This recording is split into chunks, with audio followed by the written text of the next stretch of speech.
Hello, and welcome to the AstroEnergy Astrology Show podcast with astrologer Shelley Overton. Hi, and welcome to the November 18th, 2022 edition of the AstroEnergy Astrology podcast. My name is Shelley Overton, and I am happy to welcome you to the podcast. Today, we're going to go over a couple different things that I've been thinking about this week, and also the Taylor Swift ticket debacle. We'll see how far we get with that today. But we're also going to go over the weekly astrology. So let's just get started with that, shall we? First off, we're going to do the week. I'm going to throw out what's going on, and then I'll explain it to you. So currently we have North Node at 13 Taurus, conjunct Uranus at 16 Taurus retrograde, Mars at 22 degrees retrograde Gemini. And we've got the moon today, right now, 22 degrees of Virgo, which means there's a direct square to Mars. And so that's interesting, but it's a very transient aspect. So we won't really get to dive too deeply into that for relevance sake. We have the South Node at 13 Scorpio, opposite the North Node, of course, same degree. Sun at 26 Scorpio. Mercury is at 2 degrees of Sagittarius, and Venus is at 3 degrees Sagittarius. So really interesting energy with Mercury and Venus now in Sagittarius. Pluto is at 26 Capricorn, and Saturn is at 19 Aquarius. And then finally, Jupiter at 28 retrograde of Pisces, 6 degrees off of Neptune, which is a conjunction, 22 retrograde. So the first thing I notice here, the biggest thing, is the T-square between Neptune, Moon, and Mars. And so today, and probably into tonight, we're going to see the Moon triggering that detail-minded, analytical Virgo energy. She can be really detached, very up in her mind. And then Neptune, Jupiter. So Neptune and Jupiter together, there's so much going on with that. I wrote down a note that ancestors has been coming up a real strong this week.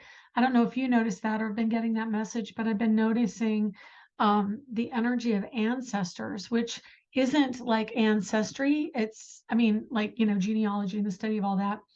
It is more about like indigenous peoples and how we have the energy of the wise elder coming in. And I feel that a lot.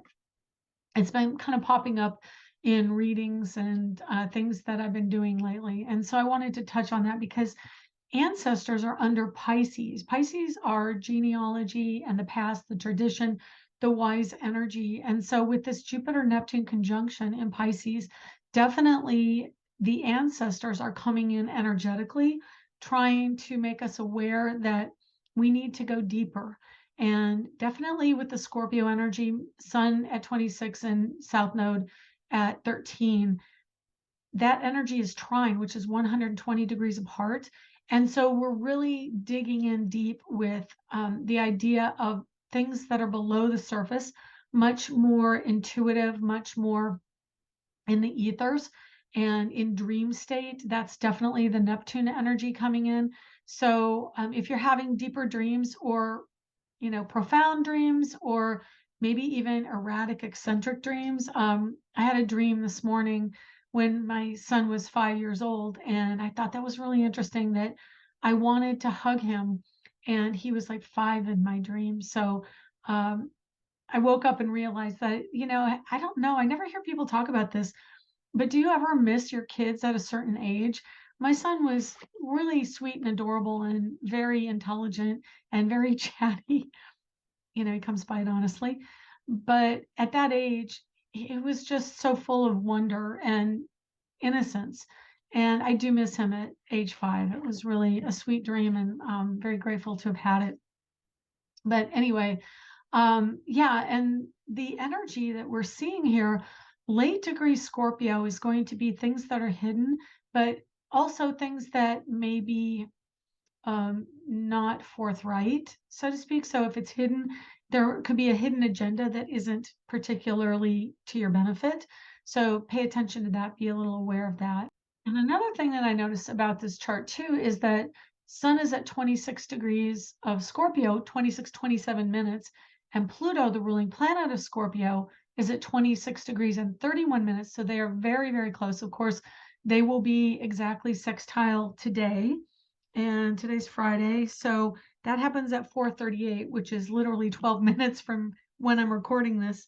And that's going to mean that there's a tremendous energy about covert emotion, really working together with the ruling planet of Pluto, which is major life change, in Capricorn, which I find is a really interesting energy because it's in N degrees. It's about really knowing your truth, finding out who you are, without having to immediately understand what other people want and desire. Having this energy, Scorpio is death and rebirth. It can be a major change for the better because it's a sextile, which is 60 degrees. That is a very cooperative energy. We are laying groundwork. We are creating a solid foundation. And Pluto, it wants something of relevance. It wants sincerity and depth of emotion and integrity. It looks in its highest form for integrity. So even though 26 degrees of Scorpio, especially when coupled with Leo energy, can be a really nasty, covert kind of selfish and fraudulent energy. The only aspect right now that would also be kind of along those lines that is a concern, which is Mars at 22 degrees Gemini. That's an inconjunct or a quincunx. And that's 150 degrees apart. So definitely Gemini is duality and duplicity, and it can be self-interest. In retrograde, it's showing us what has happened in the past, what the situation is, and is forcing us to really make a choice, make a decision, because when Mars was direct, there were two options, and we were maybe confused about which one to take. In the retrograde motion, we see things more clearly or more succinctly, and we're able to differentiate, I think, a little bit better. And we have the time to really go over it. And so this retrograde period with Mars and Gemini is about two options of action, two paths of action that you could take. And because Mars is in strong aspect to other planets, he is exactly square to Neptune, and he's quincunx inconjunct. I use them both because quincunx is technically the word. I don't want people to get confused. Quincunx is the term for 150 in the wide sense. And then you have the other 30 degrees. And if you think of 30 degrees apart, that's an inconjunct. But I personally like the term inconjunct better than quincunx. And, I'll let you extrapolate as to why. But yeah, inconjunct is the term I use for 150 or 30 degrees. So basically half of the circle and then divided up 150 and 30 degrees, making 180. So the 26 degrees of Scorpio in conjunct to Mars, you have two very powerful emotional energies and passionate energies. Mars being the god of war, Scorpio being the ruler of strategy of war. There is a strategy going on, behind the scenes, specifically because we have Scorpio still, especially late degrees. Now, late degree Scorpio means that we're going to see strategy even more concentrated. It's really that last push of the energy of Scorpio and strategizing before we go into the Sagittarius energy, which really breaks away from that deep emotional passion, but also fixed energy of Scorpio. Scorpio doesn't like to change, doesn't like to change its mind. But in the N degrees, he's really digging in hard to not have to change course. And so Mars is saying there are two paths, and Scorpio Sun is saying, but I don't want to have to make a choice. Well, sadly, you don't get to have your cake and eat it too. You don't get both things. You will have to make a choice, and you may not make it when Sun is in Scorpio. Even though Scorpio can be very decisive, it's really the best energy in the chart for making a black and white decision about something. Mars going direct and then getting out of Gemini will give you that needed push to make that decision. And when he goes into Cancer, it will be cardinal, new energy, fresh energy, and change. It will be the next phase, going into a water energy. And because when planets move from one energy to another, especially after Mars will have been in Gemini for 7 months, it's going to be like the much needed change. Whenever planets stay longer than they normally do in a sign, by the time they move on, we're probably all really ready for it to happen.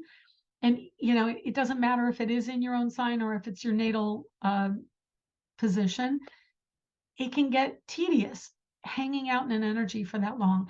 So currently it's retrograde. Mars doesn't move direct until I think right around the 10th of January. So it's still going to be about 2.5 months. It's a long time. And so there is this continuous learning about the value of which path, and also especially value in partnership is Scorpio. So there's this really strong energy coming in for that. As Scorpio sun goes into Sagittarius, he will join Mercury and Venus. Of course, right now Mercury and Venus are in Sagittarius, just got there. And there's a clearing of that Scorpio energy with them, and then moving fully into that energy of foreign politics, foreign people, foreign culture, foreign languages, foreign diplomacy, especially with Venus. Venus is the peacekeeper. Mercury is the communicator, but Sagittarius is the truth teller. He gets out of the realm of Scorpio, which seeks truth, and then expresses it to the world once he gets into Sagittarius, or any energy. So specifically Mercury, messenger god, is wanting us to know what he found out. So right now Venus and Mercury are next to each other. They're 1 degree apart, and so they're acting in tandem. They are wanting to express the deeper emotion. There is definitely an energy of communication here. If you haven't heard from a love or someone influential, female, or a mother or sister or a friend, anybody, a female figure, that's coming, because Mercury, I believe Mercury moves a little bit faster. Wednesday. Yeah.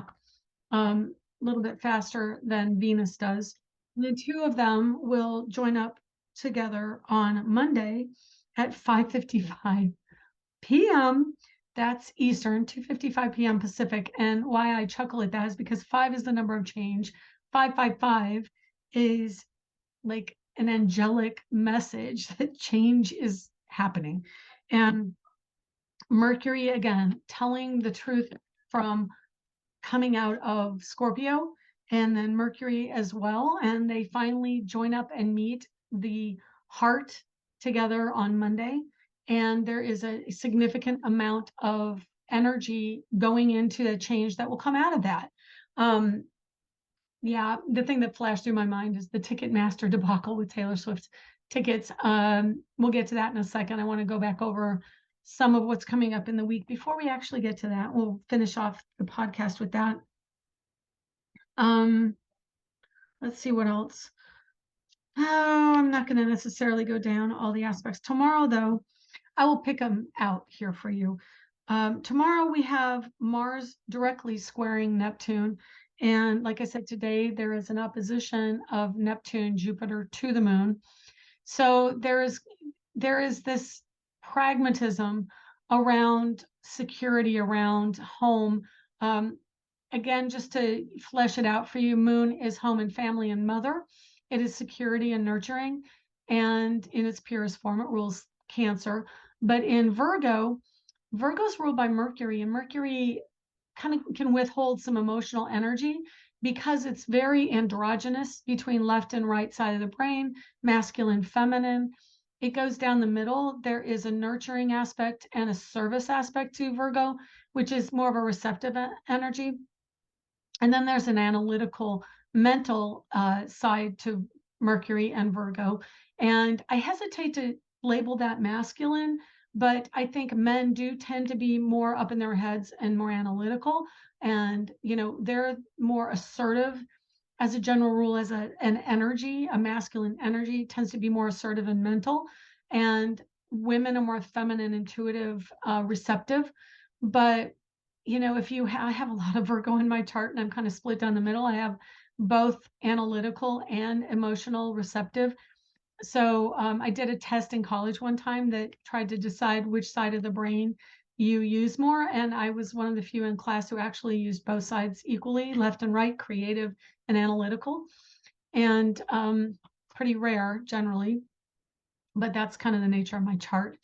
And so anyway, getting back to this, that T-square today with the moon, this is also if you are a Virgo or have Virgo planets or transits. Right now, the moon is the only Virgo transit. Of course, we already had Virgo season and we're kind of getting out of that. This is the last gasp of that for the month, and but we do have the moon answering to Sagittarius. So of course, then we just had a square of the moon to Mercury. And so that was yesterday. That was when they canceled Ticketmaster for Taylor Swift for general admission. But we'll get to that. Okay. Anyway, we have Saturn at 19 degrees. So the moon just passed an inconjunct to Saturn today. Probably really don't even need to mention that. So if I think to edit it out, we'll just edit it out. Otherwise, it's just a friction aspect. Basically, we're having a difficult time with our mind. We're kind of spinning in our brain a little bit with Saturn in Aquarius and Moon in Virgo, because Virgo is an earth sign, an earth energy, very tangible, grounded energy. And the moon is emotion, going through the mental, emotional machinations back and forth between head and heart. And then Saturn is grounded and Aquarius is air up in your head also. So there is some grounded energy with this, but they are not in cooperation. So Saturn is about the structure and alternate structures, alternatives. And Virgo energy is, again, service and understanding and awareness and education. So we're learning something through this friction that we had coming in with the moon in conjunct to Saturn. Again, the opposition to Neptune Jupiter is going to be the Neptune Jupiter conjunction is very emotional, very deep and dreamy, floaty energy. And the moon is practical and pragmatic and wants things to be very tight, wrapped up, and logically manifested. So that's not Pisces. Pisces energy really goes with the flow. And that's why it's the best psychic sign, one of the best psychic signs, because it doesn't hold on to things. It doesn't say dogmatically, this is the only way it can be, that there is no other energy that can come in. And Virgo can be sometimes overly rigid with ideas. And so, there is an opposition energy, and Pisces is trying to show Virgo moon or any planet that you have in Virgo how to loosen up and go with the flow. And then Mars in Gemini just gives lots of options. So Mars in Gemini, also an air energy. And so with this T-square, we have water, earth, and the only one missing is fire. We have water, earth, and air. Oh no, fire is Mars. So we have all four. And they're kind of going, I want my say. Everybody wants their say, but not everybody can have their say. So in this T-square, I would say Neptune, Jupiter win out, because not only are they in the end degrees of very, very long transiting energy, they are very slow retrograding, and they just have staying power. Whereas Mars will transit backwards and then transit back forward, and the moon will be gone by tomorrow. So, it's really the energy that we're getting out of this T-square today is going to be more awareness, more understanding, and an analysis that can help us make the decision, which is kind of what Mars is helping us do right now by giving us the options. And the moon in Virgo is also helping us to evaluate what the details are of the situation. Neptune Jupiter is trying to have us dig deep in our psyche, in our subconscious, and really figure out what our deepest desire and vision for our life is, because that's what Neptune does, and Jupiter wants to expand it and make it manifest because it is very much a driven forward energy stuck in the bogged down energy of emotion, water, and going retrograde. So I feel really bad for our Sagittarius friends, as Jupiter rules Sagittarius. And also, not only is it in a sign that is water, which Sagittarius doesn't like being a fire sign, it is retrograde. So it is pulling back the energy and forcing us to look at deeper emotional issues. So if you have this, if you have it, everybody has it. Wherever it is, in this current chart, it shows it in the 12th house of the subconscious. So this strongly affects Aries people. And, Pisces people are pretty familiar with this energy, but Aries people are not having a good time right now because their ruling planet is squaring to this energy. And that would also go for Sagittarius people, because Jupiter rules the sign and it's opposite Mars right now. So Jupiter and Sagittarians are having a real hard time, or Sagittarius and Gemini, excuse me, having a real hard time with energies currently. And probably the worst days have been Thursday and Friday. And so just be aware of that. My daughter's in Aries, big Swiftie, not very happy right now. I can tell you, she had 2 pre-sale opportunities and could not get in or find tickets for either one. It was a complete bust. So anyway, that's kind of what we see in the layout. And then coming up this week, let's just quickly eyeball it. And let's see, Moon goes into Libra on Saturday. Like I said, we have a conjunction coming up. Conjunction of Mercury and Venus on Monday. Mars squares Neptune directly at 10:43 a.m. tomorrow. That I don't like doing these predictions because, I did one recently talking about schools getting the target of violence, gun violence, and there were 2 shootings in the same weekend when I said that. But it's here again. Mars in Gemini is education, is school, is children and pets, and it's neighborhoods. So I would not be surprised if something happens in a neighborhood between neighbors, like some kind of violent event where neighbors are involved. And then there's a square to Neptune Jupiter, which is that frustrating action, energy. Like, I can't take action. I'm so deeply emotional, sensitive, and it's not working. What do I do? And then the moon, because it is talking to this energy, and I haven't looked at the news. I don't, it's weird because I'll talk about these things and then finish the podcast, turn on the news, and something's happening right when I'm talking about it. But literally everything's exactly 22 degrees right now as I'm speaking. So that energy is really active right now. And the energy, Virgo is the teacher.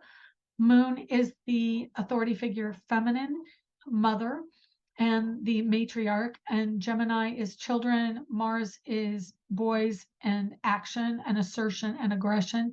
Can be violence. It rules blood and the head.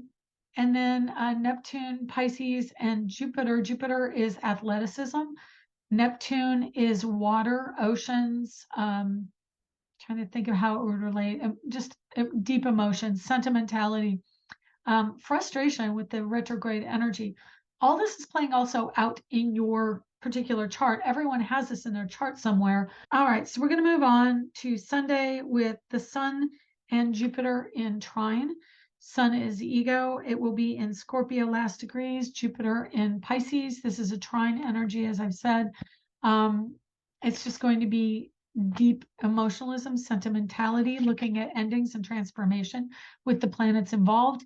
It is a certain amount of ego death, and Scorpio doesn't want to let it go. It's time to let it go, but may not happen till Sun moves into Sagittarius, which comes this coming week. On Tuesday, Sun enters Sagittarius, and that happens at 3:20 a.m. And that's Eastern, of course, 12:20 a.m. Pacific. We have, I'm just trying to hit the highlights. New moon in Sagittarius 1 degree, and Jupiter goes direct next Wednesday. So we can unpack this a little bit. New moon in Sagittarius at 1 degree. Sagittarius is a mutable sign. It is about travel, again, because it's the 1st degree out of the 8th house of death and rebirth and legalities and commitment, joint finances, personal value as other people see us. All those issues are fair game to hear some, news or shift an event or shift an emotion, shift a behavior after Sun finally joins Mercury and Venus in Sagittarius after the stellium of Scorpio. Then only the south node of the moon will be in Scorpio, and that will be there for a while. It is going through retrograde, so it goes from 13 to 0 and then goes into Libra, but for now it's at 13 Scorpio. The Sun moving into Sagittarius, look out for everything that had been hidden. Now the ego cannot hide. It is coming out. It will affect Gemini. It will affect Taurus. It will affect Cancer. So Taurus, Gemini, and Cancer seem to be getting a big part of the hit of this energy. And a lot of it is Mars and Gemini in opposition to Sagittarius. But then you also have the square with Neptune and Jupiter as the Sun goes into that sign. But it won't really hit for a couple of weeks. I would say about the first week, like around the 8th of December, you're going to really feel more of the square between Neptune and Jupiter. And then that's going to be an energy of like, where is my heart's desire? Where is my vision? Because you're going to be drawn to moving and traveling and expanding. Okay, the new moon, so it's an initiating energy. It is an awareness, especially when you're talking going from Scorpio, which is hidden, which is the ending of something, and then you get to the first degree of this optimistic, expansive sun that answers to Jupiter. And so it's optimistic, like I said, and expansive. And so it's going to come from the depths up into like a fire energy and a drive.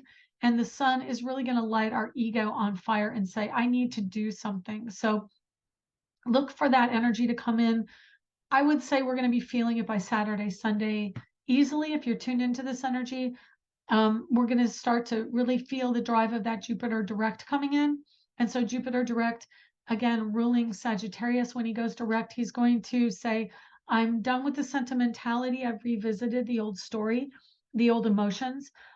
This could also be really coming to terms with the ending of a relationship or the ending of a person who passed away recently. So you can find that is really right now is probably the hardest part for people who've experienced that transition. It is just the deepest emotional, gut-wrenching, grief letting go of. And so it's okay if you're feeling that. Just know that it's part of what's going on right now. And everybody has this energy somewhere in their charts. If you are an Aries rising or sun, you're probably going to be feeling it a little extra hard because the Scorpio Sagittarius energy is over in your house of death and rebirth and the Scorpio house, and then moving into transitions with Sagittarius energy. Yeah.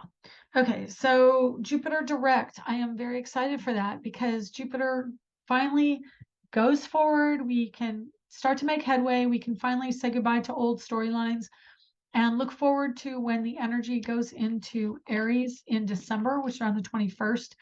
And then we'll really be off to the races and start getting things done.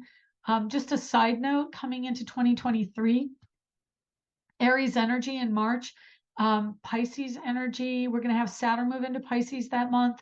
We're going to have Jupiter moving forward through Aries throughout the beginning of next year until it gets to Taurus in May. So Jupiter will be in Aries, really stirring up storylines around culture, around race, around aggression, gun violence, women's right to choose is going to be on there, blood, head, what's going on with being headstrong. It's going to be a very rock and roll in 2023. It does total 2, 3 is 5, which is change. March is the Aries month, and it's going to be just so much energy shifting signs. I think we have 4 planets shifting to a new sign in March. Just a huge heads up. If you're planning on going anywhere, I was talking to my sister. She just came to town yesterday, and she's a Gemini. I was just saying, if you're going to have activity and travel in March, I would put it off.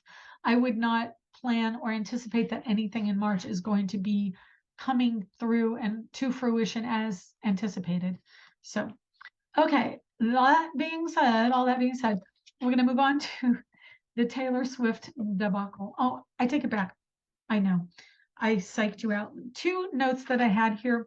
Uranus and Taurus, financial traditions are changing. Blindly shopping for Christmas and doing things financially that way. Next year is definitely going to be a time where we have to really pay attention to money.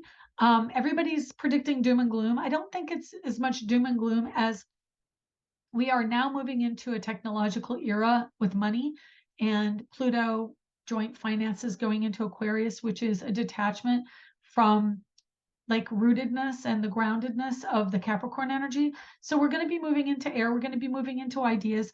And the shift is going to go forward around new ways of looking at currency. And it doesn't mean that it's going, I mean, we look back on the past, we look at the last time we had, say, Uranus and Taurus, or even Uranus and Gemini, which is an air sign coming up. And we go, oh, those are the Dust Bowl days. And that's, the Great Depression. I don't want to look at it that way, and I don't think you should look at it that way. I think there's always a balance between positive and negative, good in the world and bad in the world. And the powers that be on TV love to create drama with this good and bad dynamic. It's definitely something that I've noticed more and more in the last decade. And I'm really wanting to call it out for what it is. I think it's just drama to keep control over people's minds and psyches. And we don't have to go there. We can look at positive.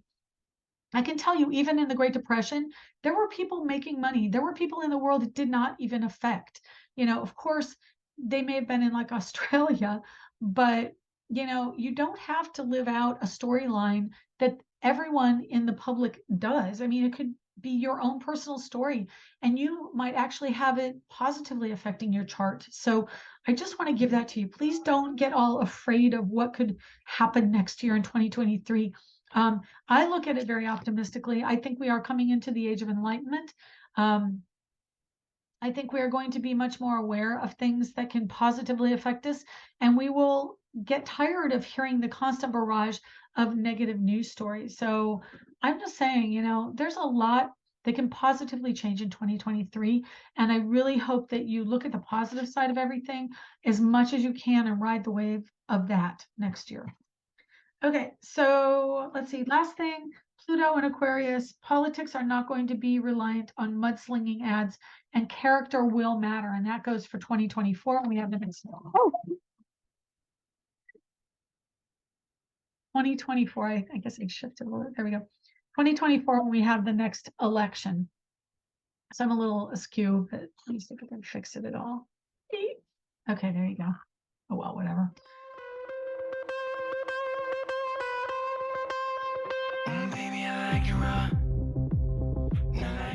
Hey, this is Shelley. I wanted to give you a heads up that there are a lot of new art prints at ShelleyOverton.com. So go over there and check them out. ShelleyOverton.com. Thanks. Shimmy, shimmy, out, shimmy, in, shimmy, yeah. Give me the mic so I can take it away. Up on a natural charge, bon voyage.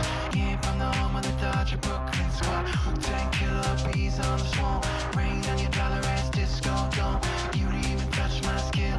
Gotta have one killer bee and he ain't gonna kill now. Jot that down, pass it all around. Lyrics get out quick, cement to the ground. NENC and then your 52 states. I get psycho killer, Norman Bates. I produce a slam. I was like, damn, jump on stage.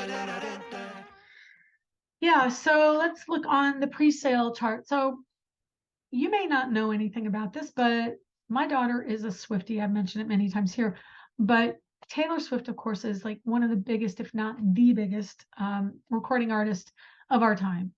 And she recently had the number one Billboard song, and all top 10 slots in the Billboard Hot 100 were all her when she released her last album.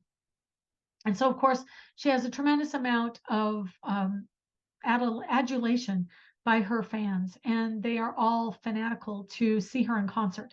And so there was going to be this week 2 dates of pre-release tickets, with Friday, today at 10 a.m., being the culmination with the general ticket release to the public. So the pre-sale demand was so high, and what happened was there was a pre-sale of the tickets on, let me see, Tuesday at 10 a.m.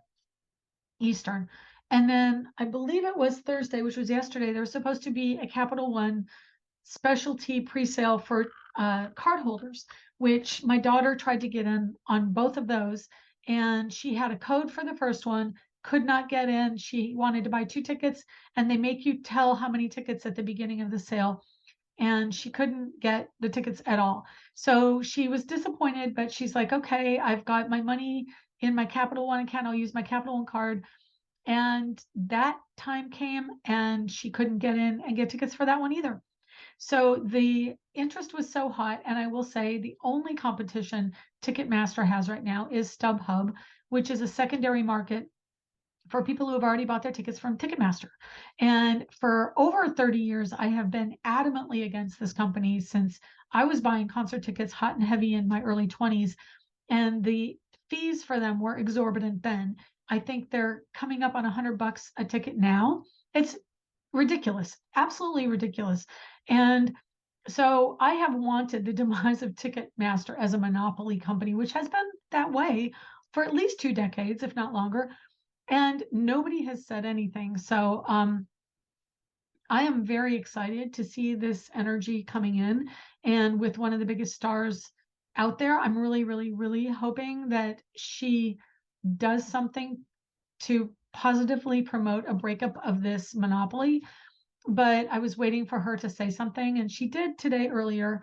But basically, she was saying how much everybody knows she is absolutely a proponent of all her fans, and she will try to make it right by giving more opportunities for people to see her, which is, of course, releasing more dates.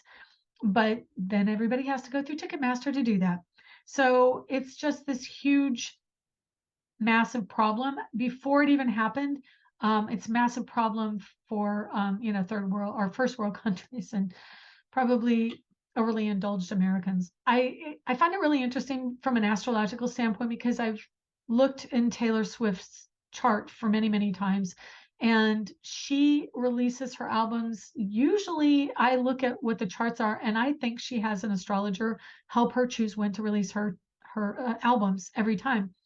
And I know she's mentioned astrological information in her songs, but looking at this pre-sale, I would never have recommended this be the date as an astrologer for this pre-sale. And so they canceled the general sale altogether because there just were no tickets. And I'm just like, how do you do business like that? How is that a way to do business? So looking at this chart, we have kind of what I've already told you has been going on, because this is just Tuesday. We have Mars in conjunct to Pluto within 3 degrees. We have Mars squaring Neptune and Jupiter, and Moon, which is in Leo, is opposing within 1 degree of Saturn and Aquarius, which is technology and the masses. And personally, I knew this was going to be a disaster before it ever happened, because I knew Mars in Gemini retrograde was going to create havoc with anything technological. And sure enough, that's exactly what it did. The trine between Saturn and Mars is tightening with Mars retrograde. And that's an emotional event, an unexpected emotional event, which absolutely this is causing for all the Swifties, because they did not expect this to happen. Nobody thought that they couldn't get a ticket. And that's really en masse what is happening is, the object of their everlasting affection is not going to get their money. So the square between Uranus and Saturn is still within 3 degrees. There is a North Node aspect, which again, it's in Taurus, which is corporation, or at least in this case, retail outlets. And I'm really hoping that that is going to be a huge wake-up call for the public. It's funny because, my parents are conservative and they're always watching that TV show, which will not be named, the news channel. And so they're always demeaning AOC and Alexandria Ocasio-Cortez. And she's the proponent of doing something about this monopoly with Ticketmaster. So it's really interesting to see how this is developing in my family, because my parents, of course, do not want to pretty much acknowledged that any corporation could do anything untoward, and their granddaughter is distraught over not getting tickets. So it's kind of a perfect storm of awakening how you look at things in day-to-day life and where you put your loyalties. It'll be interesting. And I'll see if I can report back to you if you have any interest whatsoever what's going on with that. But there is a Uranian opposition to the sun, and the north node is near Uranus, and the south node is in a wide aspect to the sun and is squaring the moon on the day of the pre-sale. It's just like, no, there's a giant square, fixed cross in the sky, a big fixed cross basically saying, no, don't do it. Don't do this. And yet it was done. So all I can say, I told my daughter this, it's a fated moment in retail, in desire, in how structures are handled. And personally, I really hope that it changes the monopoly. And yeah, so that's kind of what's going on there. Anyway, I hope you have a wonderful week. Really, the big news for next week is Jupiter direct and the moon new, and then Thanksgiving is Thursday. So I wish you all a wonderful Thursday of next week. I probably will be recording on Friday. My sister will be here through roughly a couple days after that. So it's going to be a lot of family here, and I'm very happy about that. And I wish you the best. I wish you healthy Thanksgiving and happy interacting with your family. And I know my family is probably going to have a lot of wine to cope, but I will temper that because I'm not drinking as much anymore. You know, I'm trying to get healthier in my life. And so I probably will have a little bit tonight. Anyway, you take care. Happy Thanksgiving. Take it easy. Watch out for that Mars in Gemini because it is also traffic. And yeah, lots of stuff going on right now. But anyway, take care. Bye.